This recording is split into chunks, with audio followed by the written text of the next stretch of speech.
Assalamu alaikum. Hello guys, I am back with one more video. Today I am going to talk about direct indirect speech. હવે આજે આપણે direct indirect speech જે grammatical point શીખવાના છીએ એના પહેલાં તમારી માટે એક કોટેશન છે. કીપ કામ એન્ડ લર્ન ઇંગ્લિશ ગ્રામર. એટલે when you are going to learn English grammar at that moment or at that time, keep your self કામ. તમારે પોતાની જાતને કામ શાંત રાખવાનું છે. As a second language students it is little bit difficult for us to learn English grammar. Okay, હવે આપણે આજે શું કરવાના છીએ? Today we are going to talk about direct indirect speech. તો સૌથી પહેલાં જોઈએ કે ડાયરેક્ટ ઇનડાયરેક્ટ સ્પીચ તમને કયા સેક્શનમાં પૂછાય છે. તો આ તમને પૂછાય છે સેક્શન ડીમાં. ક્વેશ્ચન નંબર 45 અને ઇન્સ્ટ્રક્શન આવી રીતે હશે: turn the following dialogue into indirect speech. Total marks 3. Okay, આજે આપણે પહેલાં ડાયરેક્ટ ઇનડાયરેક્ટ સ્પીચ જોઈએ કે શું, what is the meaning of direct indirect speech. તો direct indirect speech, there are two ways in which we can report a person has said. એટલે જ્યારે કોઈ વ્યક્તિ કંઈક બોલે છે તો એને રિપોર્ટ કરવાનું, એટલે કે કહેવાની જે રીત છે કેટલા પ્રકારની હોય છે? તો 2 પ્રકારની. First direct and second indirect. એટલે કે તમે કોઈ બી સેન્ટેન્સ બોલશો તો એની 2 પ્રકારની રીત છે. એક ડાયરેક્ટલી તમે કહેશો અથવા તો એક indirectly. As for example, if I want to introduce myself, તો હું શું કહીશ? આઈ એમ અ ટીચર. પણ હું પોતાને ઇન્ટ્રોડ્યુસ કરું છું તો આઈ એમ અ ટીચર. પણ મારા માટે જ્યારે તમે કહેશો તો શું કહેશો? She is a teacher. એટલે કે ડાયરેક્ટ મેં કીધું તો ડાયરેક્ટમાં અને તમે કીધું તો એને ઇનડાયરેક્ટ ચેન્જ કરી નાખ્યું છે.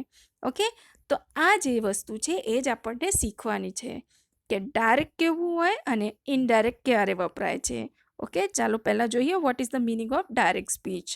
તો when we use the exact words of the speaker to report what she has said, we use the direct speech. એટલે જ્યારે આપણે સ્પીકર એટલે બોલનાર, તો બોલનાર વ્યક્તિના એક્ઝેક્ટ વર્ડને ઉપયોગ કરીએ છીએ. એ જે સેન્ટેન્સ બોલે છે એ સેન્ટેન્સ, એ વર્ડ એક્ઝેક્ટ જેવા છે એવા જ આપણે વાપરીએ તો that is cold direct speech. એને કહેવાય છે ડાયરેક્ટ સ્પીચ.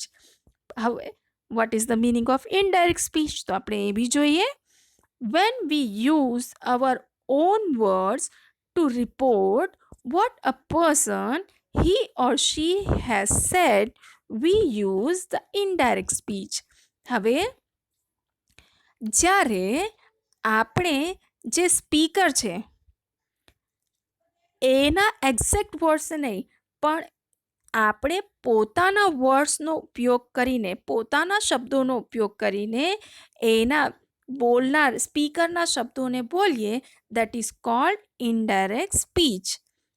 એટલે what is the difference between direct speech and indirect speech? તો આટલું જ કે જ્યારે આપણે સ્પીકરના એક્ઝેક્ટ વર્ડને ઉપયોગ કરીએ તો that is cold direct speech, અને જ્યારે આપણે સ્પીકરના વર્ડ્સને પોતાના શબ્દોમાં ચેન્જ કરીએ that is called indirect speech. જેમ કે આઈ એમ અ ટીચર અને જ્યારે તમે કહેશો તો કહેશો શી ઇઝ અ ટીચર.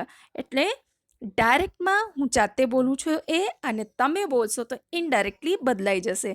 એક જ વ્યક્તિ વિશે વાત છે પણ એ બદલાઈ જાય છે, તો that is called indirect speech. Okay, I hope કે તમને સમજાઈ ગયું હશે. But today we are not going to talk about indirect speech. ખાલી એક એક્ઝામ્પલ જોયા પછી આપણે રિપોર્ટિંગ વર્બ જોઈશું અને પ્રોનાઉન્સ જોઈશું. એના પછી આપણે ઇનડાયરેક્ટ ઉપર જઈશું. Okay, let's see the example. અહીંયા એક્ઝામ્પલમાં છે Rahul said where are you going. હવે અહીંયા રાહુલ સેડ એક છે અને વેર આર યુ ગોઈંગ એ બીજો સેન્ટેન્સ છે. અને અહીંયા રાહુલ સેડ પછી કોમા અને વેર આર યુ ગોઈંગ એ ડબલ ઇન્વર્ટેડ કોમામાં છે. ડબલ ઇન્વર્ટેડ કોમાની અંદર આપેલા વાક્યને શું કહેવાય છે? Direct speech. આ ખાસ ધ્યાન રાખવાનું છે. રાહુલે જે વર્ડ્સ કીધા એ બેઠા ડબલ ઇન્વર્ટેડ કોમામાં લખાશે. રાહુલે શું પૂછ્યું? તો વેર આર યુ ગોઈંગ? અને રાહુલ સેટ, અહીંયા સેડ જે છે that is cold reporting verb. એને શું કહેવાય છે? Reporting verb. અને આ રિપોર્ટિંગ વર્બ મોસ્ટ ઇમ્પોર્ટન્ટ છે ઇનડાયરેક્ટ સ્પીચમાં. જ્યારે આપણને સેન્ટેન્સ ચેન્જ કરવાનું થશે ત્યારે રિપોર્ટિંગ વર્બ ખાસ ધ્યાન રાખવાના છે. ઓકે, હવે આને આપણે, તમને અત્યારે ખાલી શું શીખવાનું છે? રિપોર્ટિંગ વર્બ અને ડાયરેક્ટ સ્પીચ કોને કહેવાય છે એ કોન્સેપ્ટ ક્લિયર કરવાનું છે તમારે. અહીંયા એક એક્ઝામ્પલ છે એટલે એને મેં ઇનડાયરેક્ટમાં ચેન્જ કર્યું છે. રાહુલ સેડ. હવે ધ્યાન શું રાખવાનું? જ્યારે બી ક્વેશ્ચન માર્ક હોય તો સેડનું ઇનડાયરેક્ટ શું થઈ જાય છે? આસ્ક્ડ. એટલે અહીંયા શું આવી જશે? રાહુલ આસ્ક્ડ. અને એઝ અ કન્જંક્શન WH ક્વેશ્ચન જેવું હોય એવું જ રહે. તો વેર WH છે એટલે વેર આવી ગયું. અને રાહુલ પૂછે છે કોઈને, તો અહીંયા હી કે શી લખી શકાય છે. તો Rahul asked where he was going. હવે અહીંયા કોને પૂછે છે એ નથી લખ્યું એટલે તમે હી કે શી લખી શકો છો. વેર હી વોઝ ગોઈંગ ઇનડાયરેક્ટ સ્પીચમાં બદલાઈ ગયું છે. હમણાં બી મેં કીધું, અત્યારે આપણે ખાલી રિપોર્ટિંગ વર્બ અને ડાયરેક્ટ સ્પીચ ઉપર કોન્સન્ટ્રેટ કરીશું. એટલે અહીંયા રિપોર્ટિંગ વર્બ કયો છે? સેડ. તો હવે આટલું ધ્યાન રાખવાનું કે રિપોર્ટિંગ વર્બ ખાલી સેડ પૂછાશે એવું થશે નહીં. રિપોર્ટિંગ વર્બ ઘણા બધા છે. પહેલાં આપણે રિપોર્ટિંગ વર્બ જોઈએ. રિપોર્ટિંગ વર્બની અંદર say, says, says to, tells, said, said to, told, asked, બીજા બી છે. તો એ છે requested, pleased, inquired, replied, advised, suggested, thanked, apologised. આનાથી બી વધારે છે. પણ તમારા માટે જે મોસ્ટ ઇમ્પોર્ટન્ટ છે એ આ બાજુ first number, second number, third number, fourth અને ફિફ્થ, સિક્સ, સેવન્થ, એટ. આ તમારા માટે મોસ્ટ ઇમ્પોર્ટન્ટ છે. નોર્મલી આ જ પૂછાય છે. સે, સેઝ, સેઝ ટુ અને ટેલ્સ એ પ્રેઝન્ટ ટેન્સ દર્શાવશે. સેડ, સેડ ટુ અને ટોલ્ડ એ પાસ્ટ ટેન્સ દર્શાવશે. આસ્ક્ડ અને આસ્ક્ડ પ્રેઝન્ટ ટેન્સ દર્શાવશે અને આસ્ક્ડ એ પાસ્ટ ટેન્સ દર્શાવશે. હવે અહીંયા શું ધ્યાન રાખવાનું છે કે જ્યારે બી તમે ડાયરેક્ટ ઇનડાયરેક્ટ શીખશો તો એની અંદર રિપોર્ટિંગ વર્બની અંદર આવેલો ટેન્સ એ જ તમારા માટે મોસ્ટ ઇમ્પોર્ટન્ટ છે. એટલે ટેન્સ યાદ રાખવાનું છે. જ્યારે બી રિપોર્ટિંગ વર્બમાં સે, સેઝ, સેઝ ટુ કે ટેલ્સ હશે તો તમે લખશો પ્રેઝન્ટ ટેન્સ. જ્યારે બી રિપોર્ટિંગ વર્બમાં સેડ, સેડ ટુ કે ટોલ્ડ હશે તો સિમ્પલ પાસ્ટ ટેન્સ. અને જ્યારે આસ્ક કે આસ્ક હશે તો પ્રેઝન્ટ અને આસ્ક્ડ હશે તો પાસ્ટ. એ ધ્યાન રાખવાનું છે. અને 9 to 16 જે બી છે એ બધા પાસ્ટમાં જ છે. નોર્મલી તમને એક્ઝામમાં ચેન્જ કરવાનું ઇનડાયરેક્ટમાં પૂછે છે એટલે પાસ્ટ ટેન્સમાં જ રિપોર્ટિંગ વર્બ હોય છે. નોર્મલી થાય છે. પણ ક્યારેક ટ્વિસ્ટ કરે એટલે ધ્યાન રાખવાનું પ્રેઝન્ટ ટેન્સને બી. ઓકે, ચાલો હવે આગળ જોઈએ. આગળ આપણને શું જોવાનું છે? Types of sentences. હવે ડાયરેક્ટ ઇનડાયરેક્ટ સ્પીચ શીખવું હોય તો સૌથી પહેલાં ટાઈપ્સ ઓફ સેન્ટેન્સ આપણને ખ્યાલ હોવા જોઈએ જે ડાયરેક્ટ સ્પીચમાં પૂછાશે.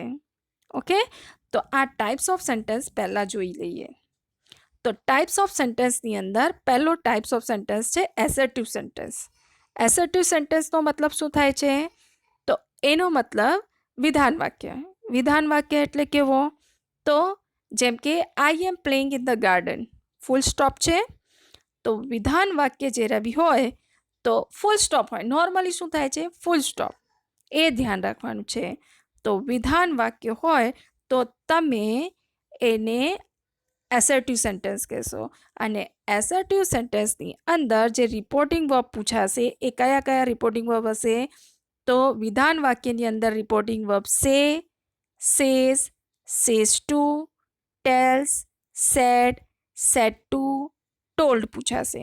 વિધાન વાક્ય યાદ રાખવાના ફૂલ સ્ટોપમાં. અને એની અંદર કન્જંક્શન આવે છે ધેટ.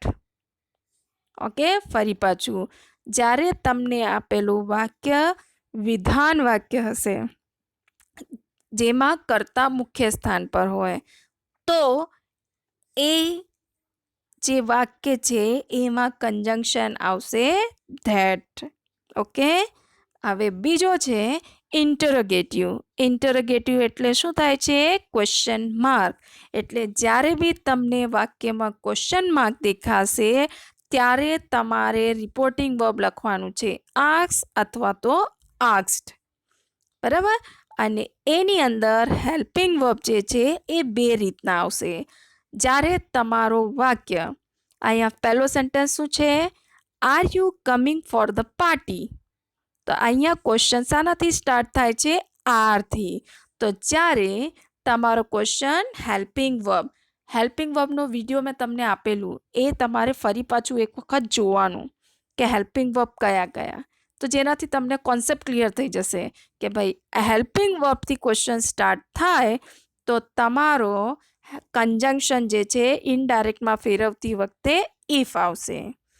અને બીજો સેન્ટેન્સ છે વેર આર યુ ગોઈંગ? તો અહીંયા જ્યારે તમારો ક્વેશ્ચન WH ક્વેશ્ચન, હવે WH ક્વેશ્ચન એટલે વેર, હુ, વેન, વિચ, હુઝ એટસેટ્રા, ત્યારે તમારો કંજંક્શન જે WH છે એનો એ જ રહેશે, એમાં કોઈ ફેરફાર થશે નહીં. હવે આવે છે એક્સક્લેમેટરી સેન્ટેન્સીસ. તો એક્સક્લેમેટરી સેન્ટેન્સીસની અંદર તમારે શું યાદ રાખવાનું છે? Exclamation mark. એક્સક્લેમેશન માર્ક એટલે ઉદ્ગાર ચિહ્ન. ઉદ્ગાર ચિહ્નની અંદર તમારે શું યાદ રાખવાનું? તો એની અંદર તમારો જે રિપોર્ટિંગ વર્બ છે એ શું આવશે? Exclaimed. Reporting verb says, asked, told આવું નહીં આવશે. પણ જ્યારે બી તમારા સેન્ટેન્સની અંદર એક્સક્લેમેશન માર્ક એટલે કે ઉદ્ગાર ચિહ્ન આપેલું હશે ત્યારે તમારો રિપોર્ટિંગ વર્બ બદલાઈને થઈ જશે એક્સક્લેમ્ડ. અને એક્સક્લેમની સાથે તમારે એમાં વર્ડ જોડવાનું રહેશે એક્સક્લેમ વિથ. એક્સક્લેમ ઉદ્ગાર છે, બરાબર છે? તો ઉદ્ગાર કેવો છે? તો ખુશીનો હોય તો વિથ જોય, દુઃખ હોય તો સોરો, સરપ્રાઇઝ હોય તો with surprise. Depend on your sentence. Sentence ઉપર ડિપેન્ડ કરશે કે તમે એક્સક્લેમ સાથે શું જોડશો. અને અહીંયા બી એક્સક્લેમેશન માર્કની અંદર બી એસર્ટિવ સેન્ટેન્સની જેમ કંજંક્શન ધેટ વપરાય છે. હવે આવે છે ઇમ્પેરેટિવ સેન્ટેન્સીસ, એટલે નોર્મલી એવા સેન્ટેન્સીસ જે હંમેશા શાનાથી સ્ટાર્ટ થાય છે? તો વર્બ સાથે જેની સ્ટાર્ટિંગ થાય છે, જેમ કે get out from the class, remove your shoes outside, please give me your pen. Okay, get out from the class. અહીંયા get out from the class કહેવામાં આવ્યું એટલે માણસ શું કહેવા માંગે છે? તો ઓર્ડર આપે છે. એટલે તમે સેઝ ટુ એવું કંઈ રિપોર્ટિંગ વર્બ હોય તો એને ચેન્જ કરશો તો હવે તમને ખ્યાલ આવે છે કે ઓર્ડર છે, તો તમે શું લખી દેશો? ઓર્ડર્ડ. બરાબર? રિમૂવ યોર શૂઝ આઉટસાઇડ, તો અહીંયા તમે એડવાઇસ બી લઈ શકો છો, સજેશન બી લઈ શકો છો. પ્લીઝ છે તો શું કહેશો? રિક્વેસ્ટેડ. પણ ધ્યાન શું રાખવાનું છે કે જ્યારે બી તમારો સેન્ટેન્સ ઇમ્પેરેટિવ સેન્ટેન્સ હશે તો કંજંક્શન આવશે ટુ. આ ખાસ ધ્યાન રાખવાનું છે. અને ફિફ્થ છે એ છે સેન્ટેન્સ વિથ લેટ. હવે જ્યારે બી તમારો સેન્ટેન્સ લેટથી સ્ટાર્ટ થશે તો રિપોર્ટિંગ વર્બ આવશે સજેસ્ટેડ ઓર પ્રપોઝડ. નોર્મલી આપણે સજેસ્ટેડ જ લખીએ છીએ, પ્રપોઝ લખતા નથી. હવે અહીંયા લેટમાં બે સેન્ટેન્સ છે, જુઓ. એક છે let's go to the party અને બીજો છે let me land your book. બરાબર? તો ધ્યાન શું રાખવાનું છે કે જ્યારે લેટ્સ એમ લખ્યું હોય, લેટ સાથે એપોસ્ટ્રોફી એસ, ત્યારે તમે કંજંક્શન વાપરશો ધેટ. અને જ્યારે લેટ ખાલી લખ્યું હશે, એપોસ્ટ્રોફી એસ નહીં હશે, ત્યારે તમે કંજંક્શન વાપરશો ટુ. આ સેન્ટેન્સ ટાઈપ ઓફ સેન્ટેન્સમાં તમારે ખાસ ધ્યાન રાખવાનું છે, કેમ કે ડાયરેક્ટ ઇનડાયરેક્ટ શીખવા માટે મેઇન વસ્તુ આ જ છે કે ભાઈ તમને ટાઈપ ઓફ સેન્ટેન્સ ખ્યાલ હોવા જોઈએ, કીવર્ડ્સ ખ્યાલ હોવા જોઈએ, રિપોર્ટિંગ વર્બ ખ્યાલ હોવું જોઈએ અને કન્જંક્શન. ત્યારે જ તમે સેન્ટેન્સને બરાબર ઇનડાયરેક્ટમાં ચેન્જ કરી શકશો. ફરી પાછું એક વખત સમજાવી દઉં. જ્યારે તમારું વાક્ય એસેટિવ સેન્ટેન્સ એટલે વિધાન વાક્ય હોય, નેગેટિવ બી હશે તો બી, વિધાન વાક્ય હશે તો તમે રિપોર્ટિંગ, એની અંદર રિપોર્ટિંગ વર્બ કયા આપેલા હશે? Say, says, says to, tells present tense હશે ત્યારે, અને said, said to, told past tense હશે ત્યારે. અહીંયા ધ્યાન રાખવાની વસ્તુ છે એ છે તમારો કન્જંક્શન, કેમ કે રિપોર્ટિંગ વર્બ તમને ત્યાં આપેલું હશે તો કન્જંક્શન યાદ રાખવાનું છે. જ્યારે એસર્ટિવ સેન્ટેન્સ કે નેગેટિવ સેન્ટેન્સ હશે તો કન્જંક્શન આવશે ધેટ. અને જ્યારે ઇન્ટરોગેટિવ સેન્ટેન્સ હશે ત્યારે તમારે રિપોર્ટિંગ વર્બ આવશે આસ્ક્ડ અથવા તો આસ્ક્ડ. અને અહીંયા ધ્યાન રાખવાવાળી વસ્તુ કઈ છે કે કન્જંક્શન બે આવે છે, એક આવે છે ઇફ અને એક આવે છે WH ક્વેશ્ચન. તો ઇફ ક્યારે આવશે? તો જ્યારે હેલ્પિંગ વર્બમાં સેન્ટેન્સ હશે, એટલે કે ડાયરેક્ટ સ્પીચ જે છે એ હેલ્પિંગ વર્બ ક્વેશ્ચન હેલ્પિંગ વર્બથી સ્ટાર્ટ થશે ત્યારે ઇફ વપરાશે. અને જ્યારે ક્વેશ્ચન WHથી શરૂ થશે તો જે WH ક્વેશ્ચન છે એનો એ જ તમારો કન્જંક્શન બની જશે. પછી છે એક્સક્લેમેટરી સેન્ટેન્સ. તો એક્સક્લેમેટરી સેન્ટેન્સની અંદર તમારે શું યાદ રાખવાનું છે? ઉદ્ગાર ચિહ્ન યાદ રાખશો એટલે યાદ રહી જશે. અને એની અંદર રિપોર્ટિંગ વર્બ ખાલી એક જ છે, એક્સક્લેમ. એની અંદર ખાલી તમારે ઇમોશન એડ કરવાના છે કે કયો ઇમોશન છે, વિથ જોય છે, વિથ સોરો છે, વિથ સરપ્રાઇઝ છે, શું છે એ તમારે એડ કરવાનું. અને કન્જંક્શન ધેટ જ વપરાશે. પછી ઇમ્પેરેટિવ સેન્ટેન્સ એટલે કે અહીંયા સેન્ટેન્સ જે છે એ વર્બ સાથે સ્ટાર્ટ થાય છે. તો એટલે કે અહીંયા તમને એડવાઇસ બી થઈ શકે, ઓર્ડર બી થાય, વોર્નિંગ બી થાય, અપોલોજાઇઝ બી હોય, ગમે તેવા બી થઈ શકે. તો એની અંદર તમારે શું યાદ રાખવાનું છે? જ્યારે ઇમ્પેરેટિવ સેન્ટેન્સીસ હોય તો કન્જંક્શન આવે છે ટુ. અને જ્યારે તમારો સેન્ટેન્સ લેટથી સ્ટાર્ટ થશે ત્યારે જો લેટ સાથે એપોસ્ટ્રોફી એસ હોય તો કન્જંક્શન ધેટ, અને જો ખાલી લેટ હોય તો કન્જંક્શન ટુ. અને રિપોર્ટિંગ વર્બ વપરાય છે સજેસ્ટેડ. ઓકે, હવે મને એવું લાગે છે કે આપણે અત્યારે આટલું શીખીએ, કેમ કે બહુ બધું એકસાથે શીખશો તો ઘણી બધી પ્રોબ્લેમ થશે. એટલે આજે આપણે અહીંયા સ્ટોપ કરીએ, પછી કાલે નેક્સ્ટ પીરિયડમાં આગળનું જોઈશું. Okay, thank you very much. I will send you PDF. You will put it in your mind and in your notebook also. Okay, thank you.